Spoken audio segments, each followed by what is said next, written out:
Voltamos a apresentar Revista Justiça.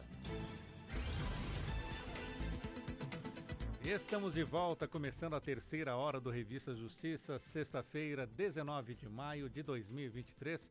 E você pode acompanhar a partir de agora imagem também do estúdio da Rádio Justiça pelo YouTube. Acesse lá Rádio Justiça ao vivo e acompanhe a nossa programação. 10 horas, 1 minuto. Revista Justiça. Debate. Hoje é o dia do Defensor Público, data que homenageia os profissionais do direito que se dedicam a proporcionar o direito fundamental dos cidadãos à justiça. Os defensores públicos garantem a defesa das pessoas que não têm dinheiro para pagar os serviços de um advogado particular, por exemplo. A escolha dessa data é uma homenagem à morte de Ivo Elori de Kermatan, conhecido como Santo Ivo, em 19 de maio de 1303, na França. Ele é considerado o patrono dos advogados e conhecido como o defensor dos pobres, órfãos e viúvas. Ele atuou como advogado dos menos afortunados contra as pessoas mais poderosas e disse, abre aspas, jura-me que sua causa é justa e eu a defenderei gratuitamente. O Dia do Defensor Público representa, então, o objetivo da Defensoria Pública de prestar um atendimento jurídico integral e gratuito aos que necessitam. A Defensoria Pública atua em diversas áreas do direito, como civil, criminal, família, infância, juventude, consumidor, saúde, moradia, entre outras. Vamos conversar aqui na Rádio Justiça com as nossas convidadas para falar sobre a importância dessa profissão e também dessa data. Eu começo apresentando a Defensora Pública do Estado do Acre desde 2002, também atua como Defensora Pública Interamericana perante a Corte e a Comissão Interamericana de Direitos Humanos desde 2016. Membro da Coletiva de Mulheres Defensoras Públicas do Brasil e atualmente ocupa a presidência da Associação Nacional das Defensoras e Defensores Públicos, a ANADEP. Doutora Rivana Ricarte, seja bem-vinda. Bom dia. Bom dia, Sérgio. Um prazer estar aqui na rádio outra vez com vocês. Muito obrigado mais uma vez. Também agradeço já a participação da Subdefensora Pública Geral da Defensoria Pública do Distrito Federal, lotada no Núcleo de Iniciais de Brasília, Família, Registros Públicos e Sucessões, desde 2003. Doutora Emanuele Saboia, seja bem-vinda, doutora Emanuele. Bom dia. Muito obrigada. Eu que agradeço aqui a oportunidade de falarmos sobre a nossa querida Defensoria. Muito bom dia.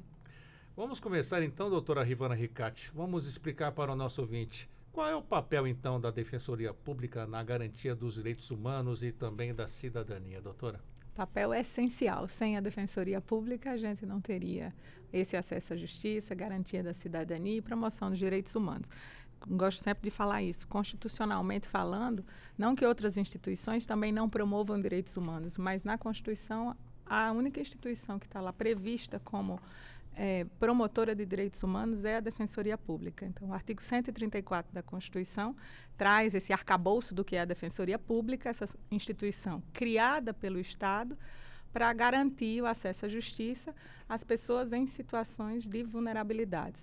Essa assistência jurídica integral e gratuita, ou seja, tanto na promoção do processo em si, ou seja, fazendo ali a inicial, acompanhando essa parte processual, como também, Sérgio, fazendo a atuação extrajudicial, né? Então, a Defensoria Pública é competente, defensores e defensores públicos, para tanto participar na construção de políticas públicas, participando nos diversos conselhos, né, de direitos, no atendimento ali, como a gente fala sempre, né, Manu, na possibilidade de busca de conciliação, resolver a questão com métodos alternativos de conflito. E importante também, desde o atendimento inicial até levar o processo para as diversas cortes, né? Então, chegar o processo aqui até o STF, ou, em sendo caso, com casos muito restritos, levar o processo para cortes internacionais também, né? Doutora Emanuela, o que a senhora pode acrescentar também nessa importância do trabalho da Defensoria nessa defesa dos direitos humanos? Como a doutora Rivana falou aqui muito bem, a Defensoria ela é muito mais do que o atendimento à parte no processo judicial. Nós fazemos isso de estar junto à parte, junto aos nossos assistidos, não só durante todo o processo judicial, o processo como um todo, mas também nesse atendimento aos direitos humanos, quer seja nos presídios, no nosso núcleo de direitos humanos é um núcleo sempre que a Defensoria Pública de todos os estados, de todos os entes federativos, inclusive aqui no Distrito Federal, nós temos uma especial atenção, porque nós temos aquele olhar mais cuidadoso para com os idosos, com as crianças, a infância, né? Agora mesmo, Maio Laranja, fala muito sobre a questão da violência sexual contra crianças e adolescentes. E a Defensoria Pública, a nossa data é junto com a data deles é 18 de maio, nossa data aqui 19 de maio. Estamos sempre juntos, irmãos, nessa caminhada em busca de uma melhor vida para as nossas crianças e adolescentes, os vulneráveis, as mulheres vítimas de violência, o consumidor. Então, a Defensoria Pública, ela trata do cidadão como um todo. A gente brinca aqui, uma amiga nossa, a ouvidora geral da Bahia, ela diz que a Defensoria é o SUS do Judiciário. E nós somos os médicos de família. Nós cuidamos do nosso cidadão, da nossa cidadã como um todo. O defensor público ele tem até um papel multidisciplinar, né, doutora Rivana? É o psicólogo, é o amigo, é o conselheiro, é o advogado? Acho que é isso que a doutora Emanuela falou, né? Nesse atendimento integral. O que acontece? Acontece muito isso no atendimento à população em situação de rua também, que precisa quase de um preparo psicológico do defensor público para fazer essa abordagem, muitas vezes à noite, madrugada, com as rondas de direitos humanos. Aqui, o Distrito Federal, o núcleo é muito forte nisso, um programa iniciado pela Defensoria Pública no estado do Rio de Janeiro, de atender essas pessoas que estão na rua, né, não são moradores de rua, eles estão na rua por uma condição social e que muitas vezes sequer chegam nos órgãos públicos. Então, a Defensoria é essa instituição que sai dos seus gabinetes em busca dessas pessoas. E isso precisa, nessa abordagem, há de se imaginar um preparo psicológico ali. O defensor público, para fazer esse atendimento, é um defensor público com um olhar muito humano, porque você tem que sentar junto. Né? Tem que sentar junto dessa população, para conseguir ter confiança daquele... O grande poder do atendimento é gerar confiança. Então, eu preciso que a pessoa que eu vá atender confie no defensor, na defensora pública que está lá. E como gerar essa confiança? Mostrando a humanidade de quem está ali atendendo. Então, não basta chegar com o conhecimento e o saber jurídico e o juridiquês, né? Assim, você tem que chegar com esse olhar humano para entender aquela mãe que está com aquele filho preso e que sabe as mazelas do sistema carcerário, escutar essa mãe, escutar esse filho, escutar essa pessoa que chegou na defensoria sem ter tomado café da manhã, né, e entender que ela vai precisar de paciência, né, para atender, paciência para esperar. Então, é nisso que acaba consistindo esse atendimento multidisciplinar. Fora isso, a gente tem nas defensorias públicas setores, né, com assistente social, com psicólogos, justo para auxiliar também nesse trabalho da Defensoria Pública no atendimento à população. E dentro desse desafio todo, como é que fica o emocional do defensor público para atender uma pessoa e não se envolver demais, que isso pode até atrapalhar? Na realidade, a gente é forjado mesmo para isso. E eu sempre gostei muito de trabalhar com os nossos estagiários. Aqui na Defensoria do Distrito Federal, nós temos mais de 1.000 voluntários que não ganham para isso e trabalham conosco, lado a lado, atendendo essa população, emocionando, né, se emocionando junto conosco.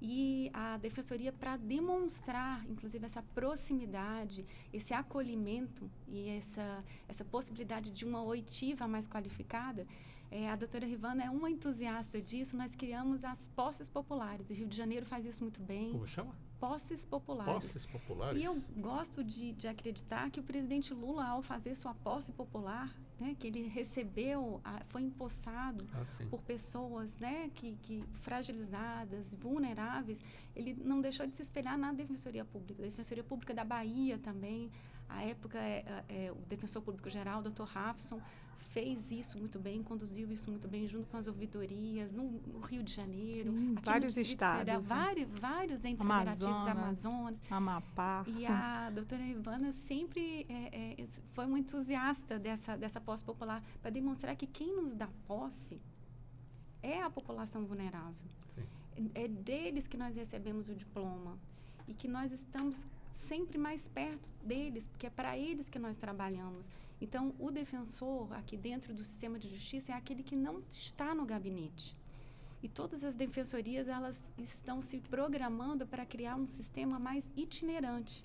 Até porque as passagens também são mais caras, há uma dificuldade muito grande de mobilidade da população para nos procurar em nossos gabinetes. Na pandemia, por exemplo, nós estivemos presos aos fóruns, muitos das nossas defensorias não têm condições financeiras de ter seus vários escritórios, então nós ficávamos dentro dos fóruns. Quando os fóruns fecharam por causa da pandemia, os núcleos que não estavam dentro dos fóruns tiveram um acréscimo muito grande de atendimento e não podíamos fechar as portas. Então, a Defensoria criou esse sistema, cada vez mais cria esse sistema de itinerância, com carretas, com multirões, posses populares, para estarmos ali, perto da população, aonde o povo está. Doutora Rivana, temos esse trabalho tão bonito, estamos conhecendo um pouco mais, mas nem tudo são flores, né? Quais as dificuldades que são enfrentadas, os desafios enfrentados por esses defensores públicos hoje? O Distrito Federal tem a sua característica, considerada até uma área pequena, mas e pelo Brasil? Como a senhora, como presidente da ANADEP, pode descrever isso para nós? Acho que a dificuldade da defensoria enfrentada é a dificuldade da população em situação de vulnerabilidade, que só tem aumentado. Infelizmente, a pandemia só revelou mais ainda questões de vulnerabilidades econômicas, né, com ali, às vezes, aquele brasileira que tinha ali seu pequeno negócio e até conseguia, né, se manter de maneira razoável ali, e com o fechamento de tudo, isso prejudicou muito. Então, a gente viu um aumento da pobreza no país, né? Um aumento também, isso aconteceu na pandemia, essa vulnerabilidade digital, que era algo que ninguém falava, né? E as pessoas, então, se enfrentaram nisso. Então, de modo que, num país hoje com cerca de 213 milhões de habitantes, se a gente calcula pelos dados apontados da situação de pobreza no país e pelos dados apontados pelo Ministério da Justiça, que diz que um defensor deveria atender, em média, 15 mil habitantes, a gente tem 80 e pouco % da população brasileira como potencial usuária dos serviços da Defensoria Pública pela razão da vulnerabilidade da população. Então, o desafio está aí. Você pensar, de 213 milhões, 80% dessa população não estou dizendo que seja a população atendida, mas potencial usuário dos serviços da Defensoria, imprime que a gente pense que, se a gente quer tirar esse país nessa situação, essas pessoas nessa situação de marginalidade, precisamos investir nessa instituição, precisamos ter mais defensoras e defensores públicos e precisamos ter mais estrutura de trabalho.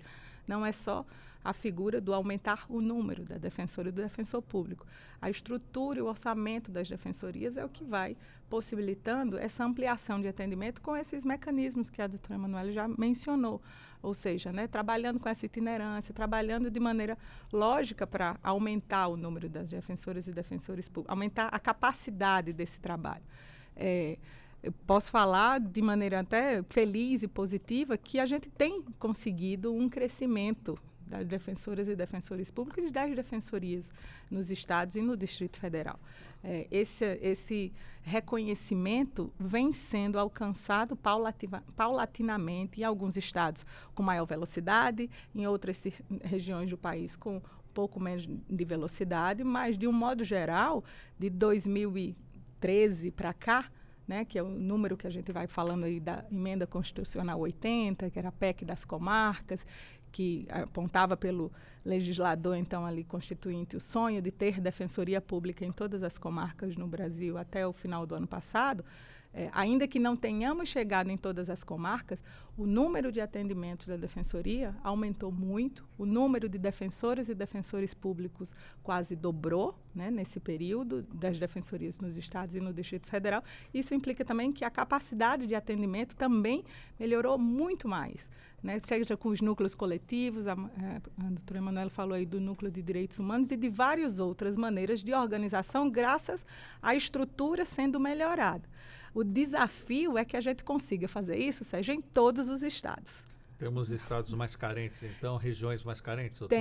Temos estados que há uma dificuldade maior, né? Eu diria, Piauí é um estado com dificuldade maior nisso, ou seja, nem é a questão dos estados do norte, que às vezes a gente tem ali o preconceito, né?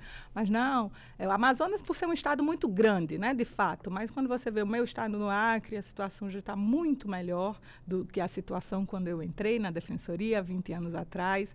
A Defensoria tem muito mais força. Roraima, Rondônia, Amapá é um estado que está... como a gente diz, assim, a Defensoria em todos os espaços, de fato. Mas Piauí é um estado que a gente tem uma preocupação na necessidade de crescimento e de desenvolvimento, né, nisso. E a realidade do Distrito Federal, doutora Emanuela? Aqui no Distrito Federal, nesse último ano, nós conseguimos realizar 700 mil atendimentos. Nós contabilizamos 700 mil atendimentos entre atendimentos virtuais e atendimentos presenciais, o que para nós é uma grande alegria. Até porque a Defensoria também utiliza um método agora que é não apenas de judicializar as questões, mas tentar a mediação. E abrimos um núcleo que chama Espaço Conciliar, junto com o Tribunal de Justiça e o Ministério Público. E nos primeiros dias nós já cuidamos de mais de 2.000 casos. Como é que funciona essa mediação? Essa mediação ela é realizada por profissionais que são treinados para isso e que promovem essa tentativa de acordo, de conciliação entre as partes, um acordo que seja justo, não é qualquer acordo, um acordo que seja justo, e conseguimos em uma média de 90% de acordos e conciliações, o que ajuda muito, porque quando você ingressa com a ação judicial, a ação judicial ela tem um tempo de trâmite que normalmente as partes ficam muito preocupadas com isso, porque o direito delas demora muito a chegar. E assim, com a mediação, é algo que as conversas são realizadas, tem um apoio do psicossocial, então a gente tem uma satisfação muito grande com a apresentação desses números. O Distrito Federal, ele, como está aqui no centro do país e é um ente federativo um pouco menor, embora nós tenhamos assim, várias cidades satélites, a gente fala que a população dele tem crescido muito, né, mas a gente tem conseguido apresentar uma mudança mais rápida que se espelha também em todos os entes federativos. Nós aprendemos com eles e eles também aprendem conosco, porque aqui é como se fosse uma fórmula que as fórmulas são testadas justamente porque nosso braço consegue abraçar o Distrito Federal como um todo, ou pelo menos essa é a nossa pretensão, de conseguirmos abraçar como um todo. E uma das coisas que nós assim nos orgulhamos de termos junto a nós é o número 129, que é um número gratuito, que faz parte da nossa central de relacionamento com o cidadão. Então, o cidadão liga no 129 no horário comercial e ele consegue tirar dúvidas jurídicas. Ele consegue saber sobre andamento processual, se aquele andamento não é sigiloso. Ele consegue saber qual o núcleo que ele deve se dirigir. O núcleo da mulher, nós temos 34 núcleos e muitos temáticos. Então, ele precisa saber, olha, eu já entrei com minha ação junto à Fazenda Pública, aonde que eu vou acompanhar essa ação? Eu já entrei com a minha ação de divórcio, aonde? Qual defensor, qual número, qual e-mail? Ele tem tudo isso no telefone, no 129. Criamos um número especial. Só aqui no Distrito Federal? Só aqui no Distrito Federal, porque aqui eu represento a Defensoria Pública do Distrito Federal. Mas antes esse número era um número comum e agora nós conseguimos o 129, que é um número gratuito, que facilita muito. Facilita, inclusive, eles não precisam perder os nossos assistidas um dia de trabalho para ir à defensoria, para tomar as suas primeiras informações.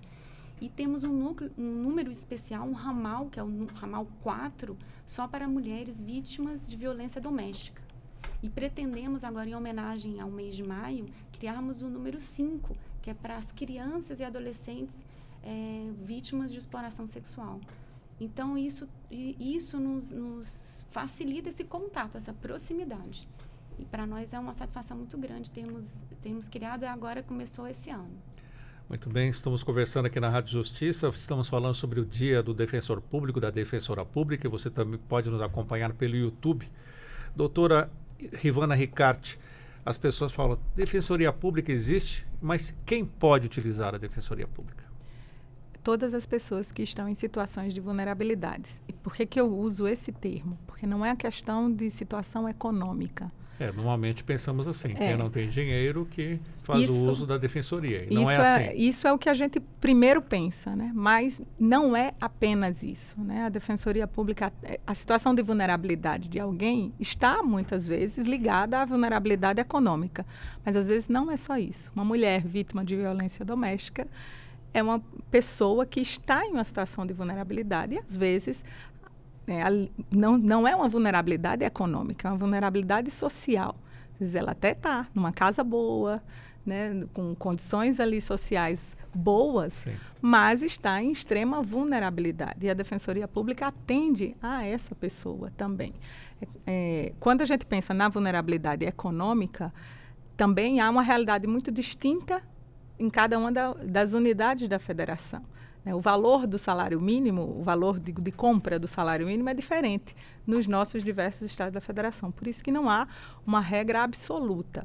As defensorias públicas, cada uma cria, né, e tem suas resoluções de atendimento, onde tem ali essa previsibilidade das questões vulneráveis ali. Uma criança, né, em situação de abandono, ela está em uma situação de vulnerabilidade. E isso não necessariamente está descrito como uma vulnerabilidade econômica. Um consumidor, né? Às vezes a pessoa até tem nominalmente uma boa renda, Sim. mas a renda dela está comprometida com tantas outras coisas que por isso que a aferição não é a aferição num número exato de renda. Às vezes você tem uma boa condição econômica, se você pensa, né, no seu valor individual, mas você é o arrimo de família, né, o famoso arrimo de família. Às vezes você está numa situação de vulnerabilidade de saúde também. Então, todas essas vulnerabilidades levam a essa avaliação. Então, por isso que eu sempre digo, se você está numa situação que precisa de um atendimento jurídico, procure a Defensoria Pública, lá vai ser avaliada essa sua condição de vulnerabilidade. E esse contato, doutora Emanuela, essa consulta pode ser feita pelo 129 também? Sim, pode ser feita pelo 129 e nós temos, especificamente nessa questão aí que a doutora Rivana falou, das mulheres vítimas de violência, inclusive nós temos um ramal específico que é o ramal 4.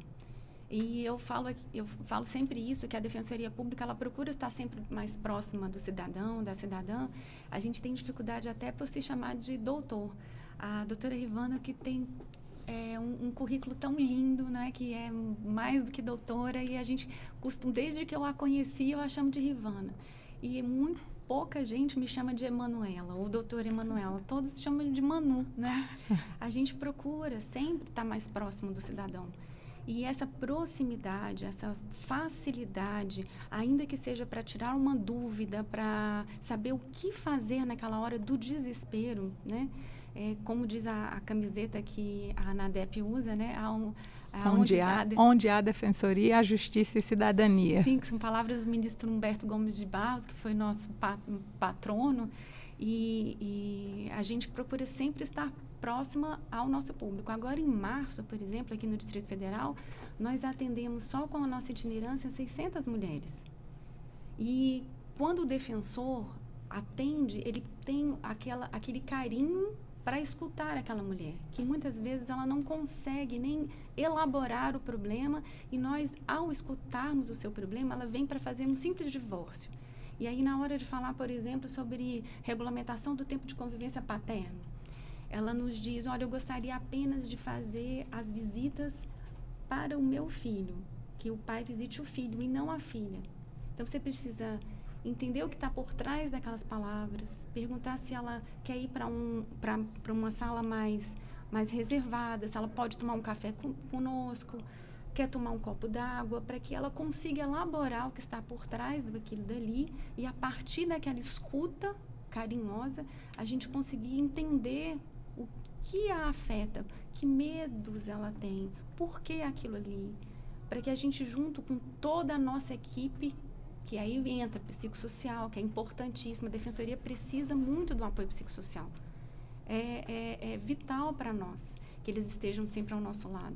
Então, a gente precisa de todas essas parcerias. Agora mesmo, a gente tem parcerias também com o Sistema S, quando nós fazemos os mutirões, para levar mais saúde, para levar atendimento odontológico, sempre parceria com a Polícia Civil para fazer a identificação civil, com o CRAS, CREAS, para falar sobre moradia, essas parcerias, esses apoios todos, para que a gente possa cuidar, como a gente falou sempre aqui, como um todo.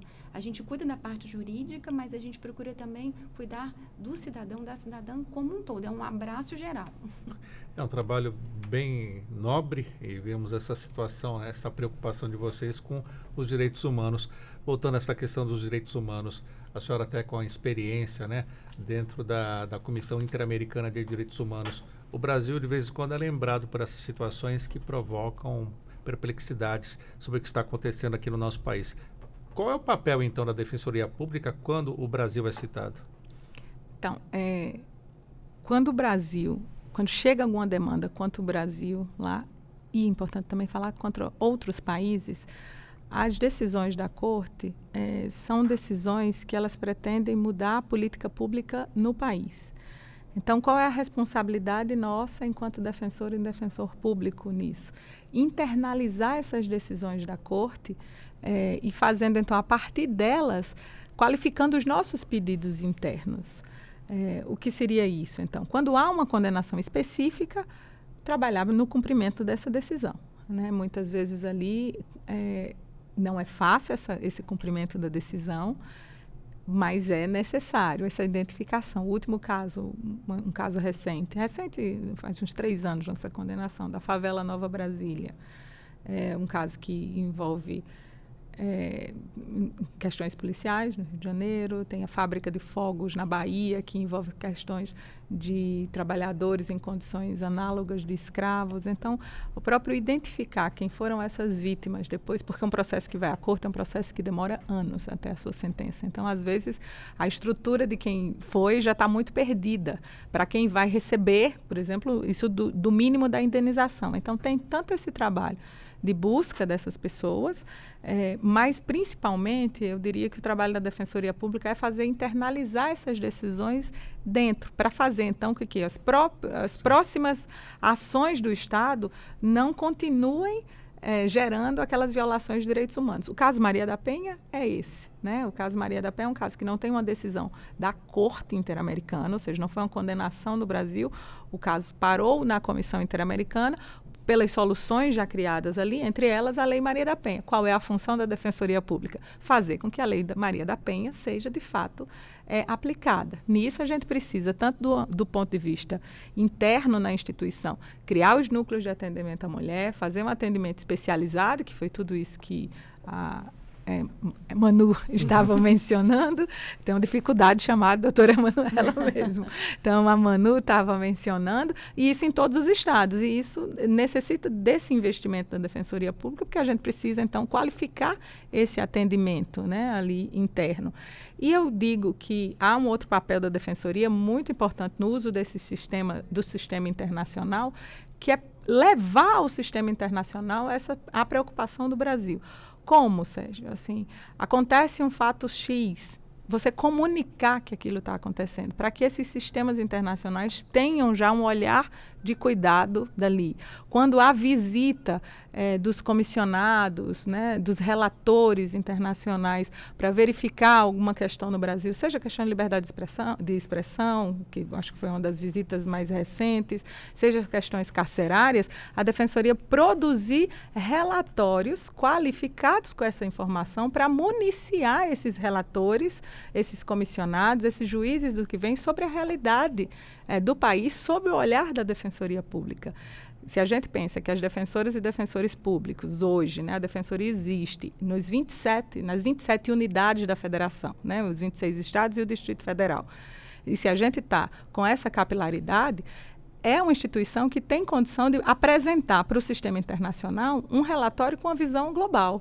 Né, um relatório que não vai só apresentar o que está acontecendo de bom e de ruim no Rio de Janeiro ou no DF. Você consegue analisar as situações, por exemplo, de prisão em todas as unidades, analisar a situação dos cumprimentos das audiências de custódia em todas as unidades, analisar todas essas violações de uma maneira nacional e apresentar, então, esse relatório qualificado. A Defensoria acaba contribuindo também, muitas vezes, o sistema internacional, a Corte produz, né, opiniões consultivas, né, ou seja, são estudos sobre determinado assunto, dando um norte do que os países deveriam avançar para determinada proteção do direito. E, enquanto instituição, podemos apresentar o que a gente diz de amicus, né, o pedido de amicus nesse sistema e também participar dessas audiências públicas em âmbito internacional, levando, então, o olhar das pessoas, né, das defensoras e defensores que levam o olhar do que está acontecendo com o público em situação de vulnerabilidade. E a defensoria, ela tem, para fazer um papel bem feito, tem que ter autonomia, tem que ter independência, ela tem isso hoje?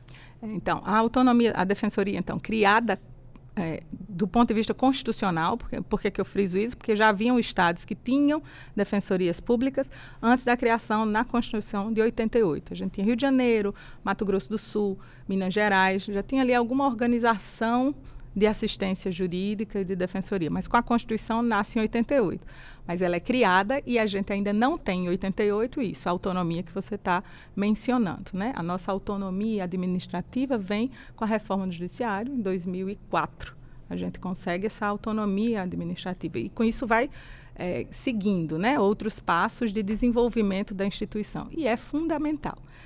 É o que a gente fala, fazendo alusão a uma criança, né, um filho, né? O filho só consegue sair da casa do pai se ele tem ali o trabalho, o dinheiro, a condição de se sustentar, né? Então, eu sempre friso isso, que a partir de 2004 é que a gente começa a ver um crescimento maior das defensorias públicas no país, porque você consegue, então, ter ali as suas decisões, né? Ou seja, pensar, de fato, alguém na instituição pensando a instituição. 2009 há um aumento melhor desse atendimento dessa organização, quando a gente passa a atuar de maneira coletiva, né, ou seja, prevista essa atuação coletiva da Defensoria Pública.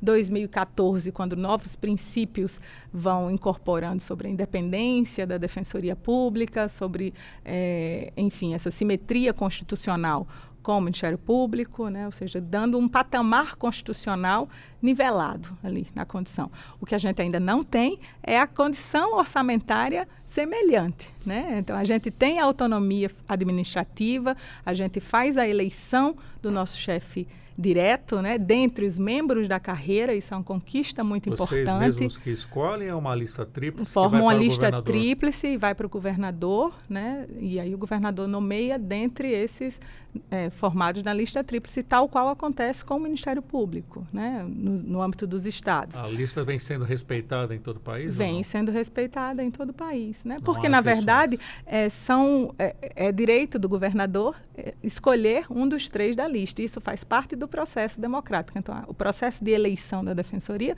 passa por esses 2 crivos, né? Assim, o crivo da classe e o crivo do governador, né? Ou seja, o crivo político. Então, sendo respeitado a indicação do nome da lista tríplice, a gente defende que está sendo, de fato, respeitada a autonomia administrativa da instituição. E a autonomia financeira é justamente a instituição pensar, e isso é muito importante porque o STF vem reafirmando essa autonomia da Defensoria Pública.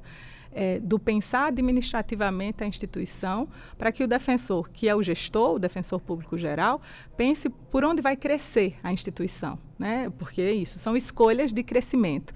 Onde vai montar um núcleo, onde vai instalar uma defensoria pública, se vai fazer aquele atendimento por itinerância, ou se vai ter um núcleo permanente naquela cidade, isso faz parte das decisões administrativas da autonomia da Defensoria Pública e isso vem sendo respeitado.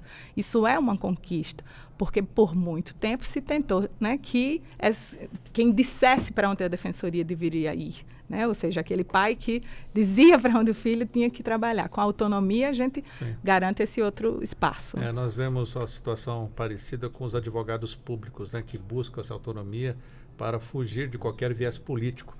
E o que a senhora pode acrescentar sobre a importância dessa autonomia, doutora Emanuela? Essa autonomia é vital para que a gente possa atender melhor a população, porque o fim nosso sempre é o melhor atendimento da população carente, da população vulnerável.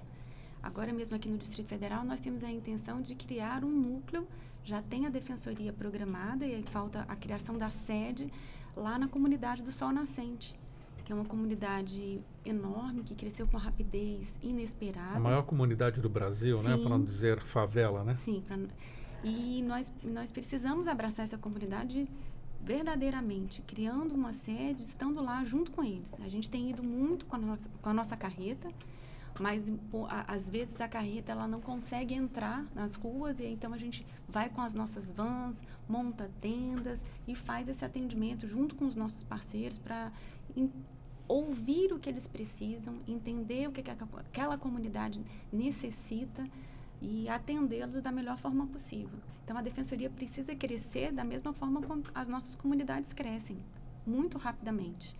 E o fato é que essa expansão, ela é esperada por todos nós, mas para que esse atendimento seja realizado, sim, de uma maneira global. Como a gente falou aqui no início da nossa conversa, como um médico de família, do começo ao fim do processo, do começo ao fim da mediação, das tratativas e das intermediações que nós fazemos com o Poder Executivo, com o Poder Legislativo em prol das comunidades, que a gente possa cuidar daquele assistido, daquela assistida vulnerável e de sua família como um todo, do começo ao fim do processo, se é o caso de uma ação judicial. E é por isso que a gente fala da importância do defensor público, de ter um defensor público, pelo menos um defensor público para cada vara judicial, no âmbito do judiciário, a importância do aumento e da valorização do trabalho da Defensoria Pública. A doutora Rivana fala aqui com muita propriedade, e ela tem esse conhecimento, né, das defensorias, o que cada uma precisa no âmbito nacional. Eu brinco que o melhor lugar para encontrar a Rivana é no aeroporto, porque ela está sempre nessa itinerância, porque se a gente fala que a gente está sempre na itinerância aqui no Distrito Federal, ela na itinerância nacional, participando de todos esses eventos que são importantes para a gente demonstrar o nosso valor, ensinando a todos nós por onde a gente vai crescer, de mãos dadas, a Defensoria unida como um todo, em todos os estados, participando dessas reuniões que a ANADEP faz, né, que nos auxilia, né, nesse crescimento, mas a Defensoria precisa, acima de tudo, ser valorizada para que a gente possa, junto conosco, trazer o cidadão e que o país seja mesmo um país mais justo para todos. Doutora Rivana, explique melhor, né? Ela já explicou também que é aeroporto, mas no sentido de trabalho, de viagem por todo o país, né? Exatamente. É isso, eu ri por causa da Manu, porque dizer encontrar no aeroporto chega, né? Que é isso, né? Mas é porque é isso, né? A ANADEP é a Associação Nacional, né? E aí, por isso, então, existem demandas diversas no país. E a segurança do defensor público também preocupa em algumas regiões? A questão de integridade física também? Em algumas regiões já, né, a gente tem relatos, às vezes, de questões que possam acontecer ali, e essa preocupação da administração, né, ou seja, nessa proteção das defensoras e defensores públicos. Mas eu diria que isso não é a coisa mais comum, né? Assim, no modo geral, o defensor público não é aquela pessoa que vai ser ameaçada, né? Porque lá há uma preocupação, óbvio, tem defensores e defensores públicos que atuam em processos que são processos difíceis, criminais, e você, né, pode estar ali numa situação de vulnerabilidade. E também outra coisa, processos de família, às vezes, também, né? Você está defendendo um lado, né? Tem sempre um outro lado ali que, às vezes, pode ficar insatisfeito com essa situação. Então, eu diria assim, nessa perspectiva, há, claro, a necessidade de preocupação com a segurança da defensora e do defensor público, mas ele não é dentro dos atores do sistema de justiça aquele mais visado, porque a gente caminha ao lado, né, ali da população. No DF também é assim, doutora Emanuela? A gente tem alguns casos, eu mesma fiquei por 6 meses com monitoramento da polícia por conta de uma defesa de uma vítima de violência doméstica. É isso. Então, assim, acontece sim, a gente passa por isso, mas a gente entende isso, a gente não para muito para pensar nisso. O defensor atua de uma forma mais próxima da população, e isso acontece e a gente se acostuma a conviver e a enfrentar esse tipo de ocorrência, levando de uma forma mais natural. O que acontece também é que a gente consegue ingressar dentro dos presídios e ser muito respeitado por isso. Em cada ida, por exemplo, a presídio, para fazer esse acolhimento, para entender o que está acontecendo, quais são as necessidades, estudar os processos. A Defensoria Pública aqui do Distrito Federal, por exemplo, nos mutirões a gente costuma atender em média 400 presos em mutirões de 2 dias, que vão de 9 da manhã até às 17 horas. Muitas vezes nós conseguimos entrar com a nossa carreta, outras vezes nos são cedidos um pátio em que a gente monta ali o sistema com computadores, acesso à internet, fazemos as pesquisas que são necessárias, a necessidade de recambiamento, que é quando o preso pede para voltar para o seu ente federativo de origem. Então, tudo isso o defensor público também, é como diz a Rivana, a gente está sempre próximo a eles, né? E tentando melhorar, tentando fazer essa oitiva da melhor forma possível e que eles sintam que podem confiar e fazer as solicitações sem nenhum temor. E quando a gente entra com a carreta, então eles entram dentro do que a gente quase um caminhão, né? Eles entram ali dentro conosco e ficam ali próximos e eles se sentem muito acolhidos. Porque na nossa, por exemplo, cabem 16 defensores para fazer o atendimento pessoal, frente a frente com eles. Então, eles se sentem protegidos e conseguem nos dizer o que está acontecendo, o que funciona, o que não funciona, falar sobre alimentação dentro do presídio, sobre os gêneros de higiene, do material de higiene, se há ou não há algum tipo de violência, né, lá dentro do presídio, e como é que está a questão deles de acesso aos familiares, de poder conversar com seus familiares, com seus advogados. Às vezes até presos que têm advogados nos procuram para conversar sobre como ele pode ter essa proximidade maior. Agora, a gente lembra sempre que a gente atende quem não tem um advogado constituído nos autos, né? A gente sempre faz esse atendimento prioritário àqueles que não têm advogado constituído nos autos. Mas se me permite uma coisinha mais, Sérgio, mas há estados, né, que já conseguem, pela estrutura, montar gabinete de segurança para essa proteção, que não é essa que a Manu está falando sobre o atendimento na entrada do presídio, mas é, de uma maneira geral, para monitorar se não tem caso ali, né, do defensor e da defensora estar sendo vítima de alguma ameaça, porque isso também ali acontece, a gente já teve situações assim de defensores que tiveram que ficar afastados, né? A Manu falou sobre essa coisa de ela já ter passado por isso. Eu, especialmente, não passei, mas a gente já teve defensor de ter se deslocado de um estado, ficar afastado, por estar envolvido ali na defesa de um processo, de um esquadrão, eu digo isso muito no Acre, no Norte, é uma questão do esquadrão da morte, isso é, né, um processo criminal bem pesado, então que você precisava dessa proteção. Então, as associações trabalham para tentar, né, garantir essa segurança aos defensores, trabalhando junto com a administração para que haja a possibilidade ali de instalação de gabinete de segurança, não para afastar a população, mas para garantir isso, a proteção da defensora e defensor público no trânsito ali. Uma outra questão também, sim, que é uma questão associativa, né, de relevo, é a questão da própria proteção pessoal com o uso, né, de aparatos, às vezes, de proteção que muitas vezes não é concedida ao defensor público e, às vezes, numa situação é necessário ter, né? Então, a gente também tem esse cuidado com a integridade física. Sim. Vamos mudar um pouco o foco agora, doutora Emanuela. Vamos falar sobre a inclusão social das pessoas com deficiência. A Defensoria Pública também atua nesse segmento. Sim, atua fortemente nesse segmento. Nós temos aqui dentro do Núcleo dos Direitos Humanos a participação da doutora Amanda, que está sempre muito... Ela tem uma forma de trabalho que ela está sempre indo buscar mais serviço. A gente fala que a Amanda não fica esperando que o serviço venha até ela. Ela vai procurar proatividade acima da média. Acima da média. Inclusive na inclusão das crianças, né, de uma educação mais inclusiva das nossas crianças, de acessibilidade nas escolas.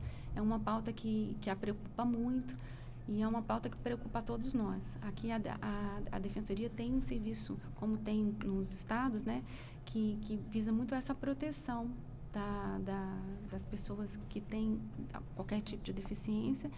E também esse trabalho é realizado junto com o Núcleo da Saúde.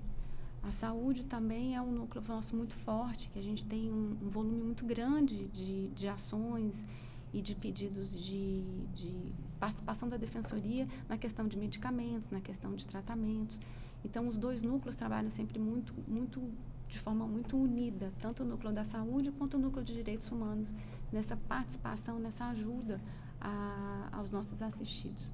Doutora Rivana, até a ANADEP lançou uma campanha recentemente, né, nesse sentido de inclusão social das pessoas com deficiência. Sim, foi lançada na primeira semana de maio a campanha nacional deste ano, que é Defensoria Pública em Ação pela Inclusão, que é justo esse foco.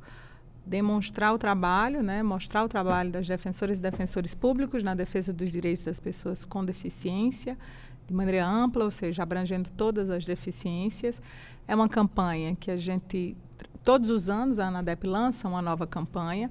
O intuito da campanha é fazer com que as pessoas com deficiência conheçam, às vezes, ali os seus direitos e saibam que há uma instituição para trabalhar pela defesa desses direitos, mas é uma campanha também para sensibilizar a sociedade em geral, né, para que a sociedade seja cada vez mais inclusiva, e também de sensibilização das próprias defensoras e defensores públicos. A gente sabe que a Defensoria Pública é uma instituição que está dentro da nossa sociedade brasileira. Então, todos os vícios que a sociedade tem, a Defensoria Pública tem igual.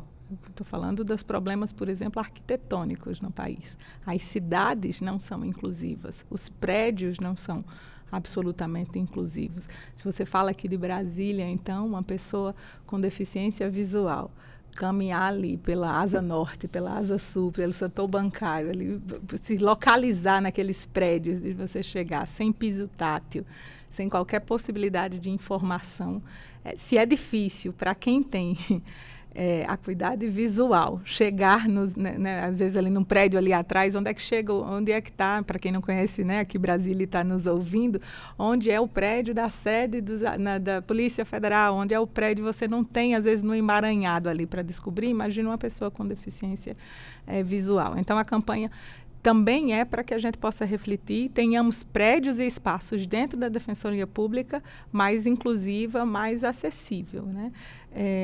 E por que é importante, Sérgio, falar isso? Há uma pesquisa, né, que diz que a cada 7 pessoas, se eu não me engano, acho que é isso, eu aprendi até com a Amanda, há uma pessoa com deficiência, né? Eu acho que é esse o número. Mas o fato é que, se o número é tão grande, onde estão essas pessoas? Porque a gente está na sociedade e não está encontrando essas pessoas. Então, é porque essa deficiência não está sendo visível por todos, né? Ou seja, e há deficiências que não são visíveis que não por são fora. visíveis por fora, claro. Isso é muito importante. E há um preconceito, muitas vezes, que a pessoa assuma. Então, às vezes, a pessoa com deficiência não assume a sua deficiência. Quantas vezes pais e mães escondem, né, suas crianças com deficiência, né?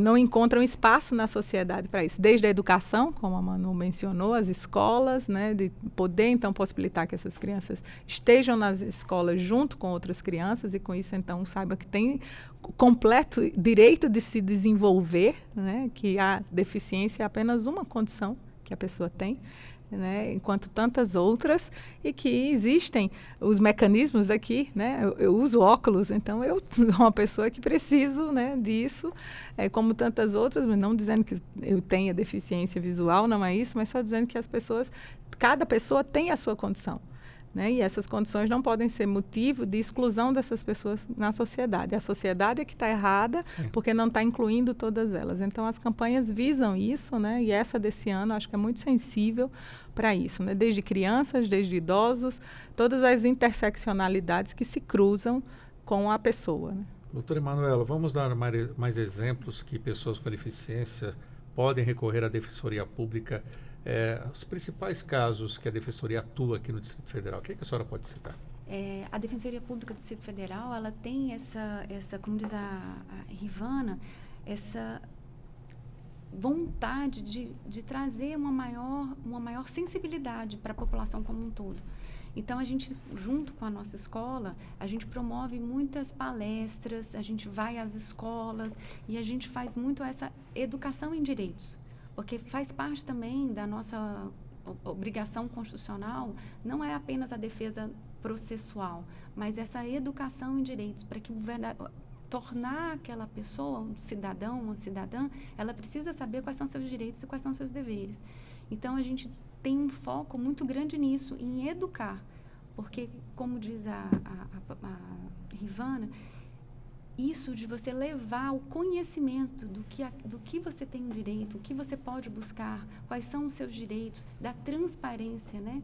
De aquela pessoa realmente aparecer para a sociedade e a sociedade abraçá-la e cuidar dela, aquilo é muito importante. Então, um dos nossos focos é justamente a educação em direitos, com promoção de palestras, de cursos. Agora mesmo nós temos um laboratório de informática para trazer os nossos estudantes, tanto do ensino médio quanto do ensino superior da área de tecnologia, para trabalhar junto conosco, criando novas formas e projetos dentro da Defensoria. A gente procura sempre, dentro da nossa escola, trazer oportunidades para os nossos estagiários de todas as áreas, não só apenas jurídicas, mas a gente formar uma ideia de uma sociedade mais inclusiva mesmo. Mas, principalmente agora, esse mês, o foco nosso maior foi nessa questão da educação. Do estudante, por exemplo, que não tem acesso ao banheiro. Então, ele é um estudante que deixa de ir à aula porque ele tem uma dificuldade enorme, porque ele não tem um monitor, por exemplo, ou porque ele não tem acesso ao banheiro da escola, ou porque ele não fala um banheiro específico, acessível? Com rampas, uma escola que tenha uma rampa, que tenha um banheiro com acessibilidade, ou naquele caso do estudante que precisa de um monitor, ele sim ter um monitor ao seu lado, não ser um monitor por sala, mas ter um monitor específico. Então, nós temos uma série de trabalhos nessa área voltada para a educação. Fora essa área de educação, nós temos outras áreas também, porque a Defensoria ela atua desde a interdição, que antigamente nós chamávamos de interdição, que é para que aquela mãe possa representá-lo, o pai, o guardião, né, do maior de idade, que apresenta uma deficiência, possa ser representado e, com isso, possa buscar os seus direitos, até um acolhimento da família como um todo, para saber quais são os direitos que eles têm perante o Estado, o que o Estado pode fornecer para eles, quais são os direitos que eles têm também enquanto consumidores. Então, é um trabalho grande que abrange vários núcleos da Defensoria. A gente faz sempre um trabalho conjunto. Sim. E sempre voltado também com o núcleo da saúde. Doutora Rivana, já estamos quase na nossa reta final. Temos os defensores públicos concursados, mas também gostaria que a senhora falasse um pouco do papel desses voluntários que ajudam também na Defensoria. Então, a Defensoria conta, né, com muitos parceiros nesse trabalho. A gente tem situações diferentes nos estados, né? Tem muitos estados que têm situações que a gente chama dos residentes jurídicos, que então ali há uma seleção e as pessoas entram já formadas em direito para quase aquele estágio profissional já, ou seja, aquele estágio do estudante de direito é o que a gente chama dos estagiários. E você tem aquele que já está formado, que precisa da experiência profissional para seguir. É uma ótima escola, né? É uma ótima escola, é por isso que eu digo assim, são parceiros, né, nisso, e que em alguns estados isso é voluntário, esse trabalho, aqui no DF, como a Manu falou, há esse programa de voluntariado com pessoas já formadas e que vão absorver da Defensoria Pública a prática para depois seguir em sua vida profissional. Em outros estados, isso é organizado enquanto residência jurídica. Qual como diz, o que é que isso ajuda? Isso amplia um pouco a possibilidade da Defensora Pública ter mais braços ali nesse atendimento e, com isso, então, conseguir estar presente nas audiências públicas, né, nas audiências judiciais, né, cuja presença ali é obrigatória, né, e necessária da figura da defensora e do defensor público competente para ali estar, né, nesse momento. E conseguir fazer suas múltiplas funções, né, e com isso então otimizar para que não haja fila na espera no atendimento, né, assim, da pessoa que chega à Defensoria Pública. Como o judiciário, né? Você tem ali os juízes leigos, os juízes conciliadores, que não são juízes de carreira, né? Assim, que ampliam, então, essa possibilidade do juiz de carreira estar atuando em outros outras esferas. Atendimento esse dos juízes leigos e do juiz conciliador, que são fiscalizados pelo juiz titular, né? Então, é um pouco o que acontece com a figura das residentes, desses voluntários, dos estagiários, né? Assim, eles são orientados pelo defensor público competente, titular daquilo, para organizar ali esse atendimento. E aqui no Distrito Federal, qual é essa realidade desse trabalho voluntário? Aqui no Distrito Federal, nós temos voluntários, né? 1.000 estagiários. 1.000 estagiários que estão cursando o direito. Mas temos também os voluntários da cidadania, os residentes jurídicos. E eu digo que sem eles o nosso trabalho ficaria muito encurtado. Porque tanto é um prazer estar com eles, demonstrando como que o direito é rápido. Tem muitos estagiários que chegam para nós e falam assim, eu ia desistir do curso de Direito, porque eu estudava Direito, mas eu não via aquilo na prática, ou era tudo muito demorado. E aqui a gente faz uma ação, entra com pedido de tutela de urgência, no dia seguinte eu sei se aquela pessoa vai continuar na sua moradia, ou se aquela pessoa vai receber um determinado medicamento, ou se aquele agressor vai ser impedido de se aproximar até 200 metros daquela pessoa. Então, o direito para ele ocorre de uma maneira quase que imediata, e aquilo dá uma satisfação tão grande que o empolga e faz com que ele termine seu curso de direito e que ele veja o seu trabalho florescer. Então, a defensoria ela é empolgante. E tanto aquilo sempre, né? Você ajuda e você é ajudado. Ao que ele vê o seu trabalho ter uma utilidade, ter uma razão de ser, ter um trabalho voltado para a comunidade, ao mesmo tempo ele se ajuda, se sente mais empolgado e faz o curso de Direito de uma maneira mais... E depois de formado ainda alegre. Continua ajudando também, né? Sim, como o caso aqui, eu peço licença para falar que a sua mulher nos ajuda há quantos anos no Núcleo de Taguatinga, Sim, né? há muitos que para anos. nós é uma honra a presença dela, e ela faz isso sem ganhar um tostão, muito pelo contrário, né? A gente sabe que aquelas pessoas que vão para nos ajudar, elas gastam com transporte, perdem muitas vezes estágios remunerados, mas a defensoria, eles brincam que é um vício mesmo, porque é uma alegria e a gente trabalha ali com coração. Infelizmente, o nosso tempo já está acabando. Vou partir agora para as considerações finais nesse dia do defensor, da defensora pública. Quero agradecer a presença da presidente da Associação Nacional das Defensoras e Defensores Públicos, da ANADEP, doutora Rivana Ricarte. Obrigado por estar conosco e a sua mensagem final. Mensagem final, Sérgio, é que se a gente está... A razão de ser do Estado, a razão de ser é olhar a pessoa. Né? O Estado é uma ficção jurídica que existe, né, assim, para fortalecer o povo, para fortalecer a pessoa. Então, a centralidade de toda política pública tem que estar aí, na pessoa.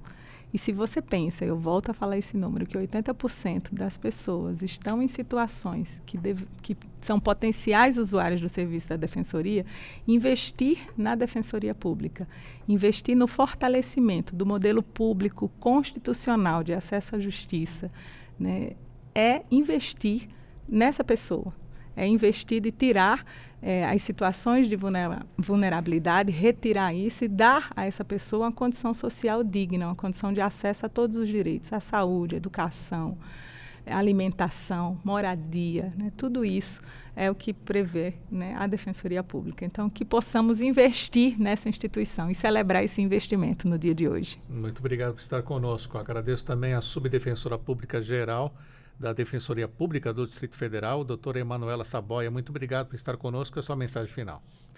Nós que agradecemos a oportunidade, é uma honra estar aqui, e gostaria de, tomando as palavras da Rivana, falar que essa centralidade da pessoa, a gente sempre fala, não vamos pensar em números. Às vezes a gente fala, nós temos em determinada penitenciária 1.600 pessoas, não, cada um para nós. Cada atendimento que nós fazemos, sejam nas penitenciárias, sejam nas comunidades, cada um é uma família, cada um é uma pessoa, uma individualidade. A gente tem que pensar sempre, quando a gente pensa em direitos humanos, a gente não pode falar em números, nós não somos matemáticos.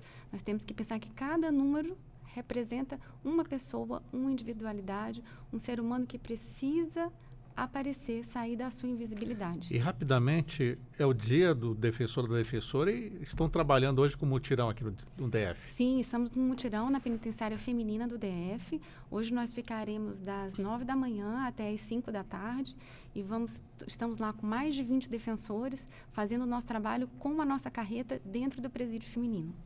Mais uma vez, obrigado, doutora Emanuela Saboia. 11 horas em ponto, Revista Justiça de hoje fica por aqui. Agradecemos a você que está nos acompanhando também pelo YouTube da Rádio Justiça. Essa entrevista ficará disponível também para você assistir quando quiser. O programa de hoje teve a apresentação e edição de Sérgio Duarte, a produção de Leandro Bezerra, os trabalhos técnicos Luiz Alves, programação musical Josimar Fernandes, coordenação de jornalismo Bárbara Michelini, Secretaria de Comunicação Social, Supremo Tribunal Federal. Você fica agora com Felipe Seabra, o Capital do Rock, hoje especial com o grupo canadense Beckman Turner Overdrive. Bom fim de semana e até segunda.